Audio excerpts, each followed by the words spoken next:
but both my parents were born in Palestine. My dad, 4th grade education. My mother, only 8th grade education. When I was born in Detroit and I started school, I didn't speak any English. And look at me now, because I worked hard. But do you know why I got involved in politics? Because my father worked at the Ford Motor Company and he got involved in the United Auto Workers, the UAW. When I turned 18, he wasn't like, happy birthday, Baba. He was like, go register to vote.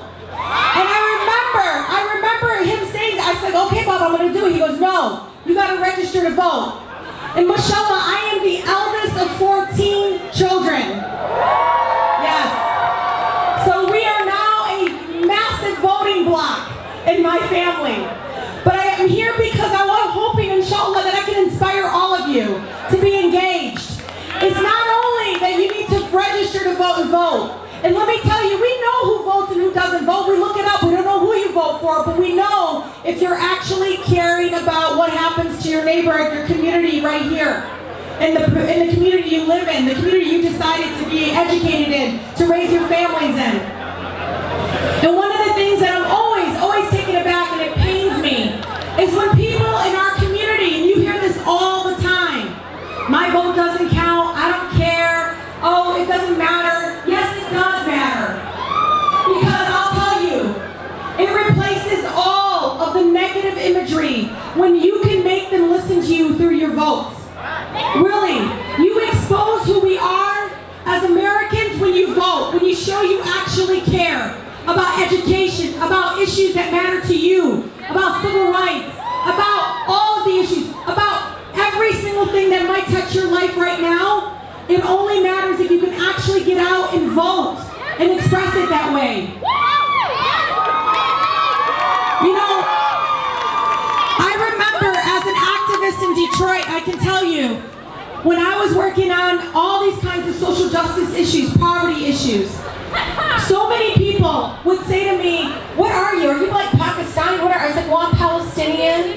And they were like, oh, okay. And then when I decided to run for office, everything, they just remembered me as the girl that was out there registering people to vote, doing know your rights in basements of churches, really get involved in my community. It really changes people's views and imagery of who we are when we intersect with other communities and do the work side by side. What I always worry about us, especially my younger generation, is we isolate each other and we only focus on each other here in this room, in this festival, just looking in this room. We have to be broader than that. We have to be caring about things that matter to so many other people across the country. And so I remember fighting environmental justice issues in my district. And this billionaire, this is a true story, folks, a billionaire decides to fence off a park, a public park. It didn't belong to him, and he fences it off, and he says it's mine. The city of Detroit sues him, and they say he trespassed, he has to remove the fence.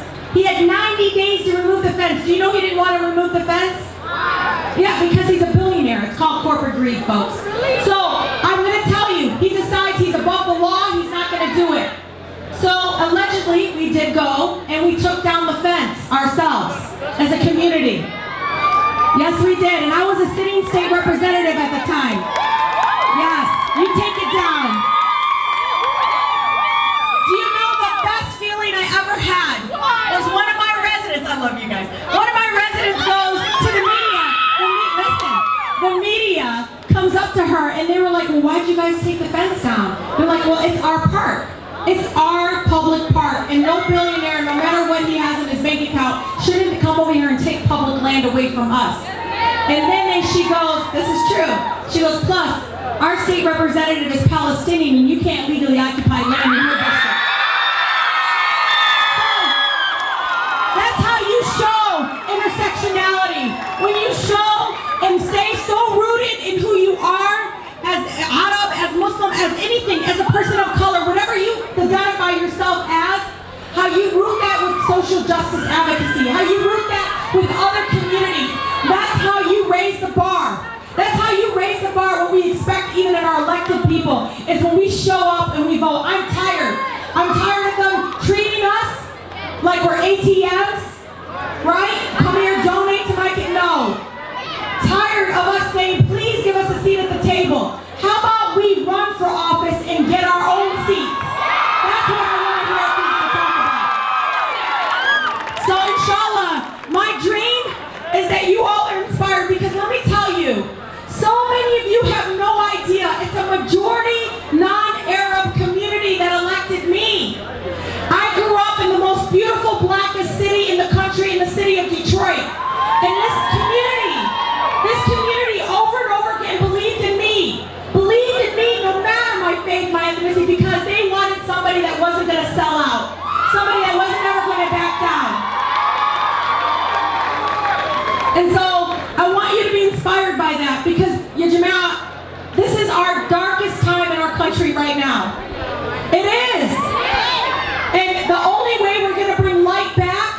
is if we show up.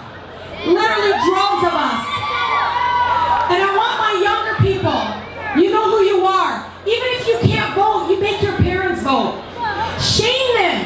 Say, Baba, Mama, do you not care about my future? Because this is where I'm going to live and raise my kids. They cannot be only thinking about what's happening over there. That is important. But you are living here. This is the time that lines should be out to polling locations with our community, demanding that we get a seat at the table, right? Demanding that we're heard. So I'm asking all of you, please, please, make sure you show up. Be educated, be engaged. It's so critically important because on the day that I was elected, I went to the United States House for the first time to get sworn in my Palestinian fold. When all of you tweeted out, tweeted your fold out, it was beautiful. It was the first time that I felt like, alhamdulillah, finally my mother can feel like she's actually being heard and seen, right? That I didn't have to give up who I was when I took office. And neither of you can have to ever give up who you are when you go cast those votes. You don't have to give up who you are when you run for office and are engaged at the table. You bring that to the table because that's how we're going to be our authentically self, unapologetically ourselves, and that's how we're going to be able to expose who we are and be very, very much engaged. And inshallah, that's how we're going to bring light back into our country that is about true love, respect, and human dignity for everyone. And so thank you all so incredibly much. Thank you so much. I want to tell you, for all of you, my Siti, who lives in the occupied territories in the West Bank, she calls me her free bird. You are our free bird, Yajana. You are a Safia that as long as you fly towards the light and you freaking go your hearts out. Go like it doesn't matter. This is how you do it. I love you. Thank you so much. Assalamu alaikum.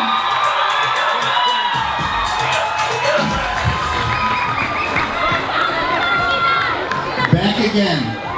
I just want you to know, I said when this woman was going to Congress that when she went, we all went with her. And we saw it in her though, when she got denied permission to go to visit her family. The hash mark, My Palestinian City, trained it on Twitter for a couple days. And understand what many of us, going back 40 years, tried to do, she was able to do with her act of courage in just 24 hours. So Rashida, you went with us, we're still with you, and you're still with us. Thank you. You're a hero.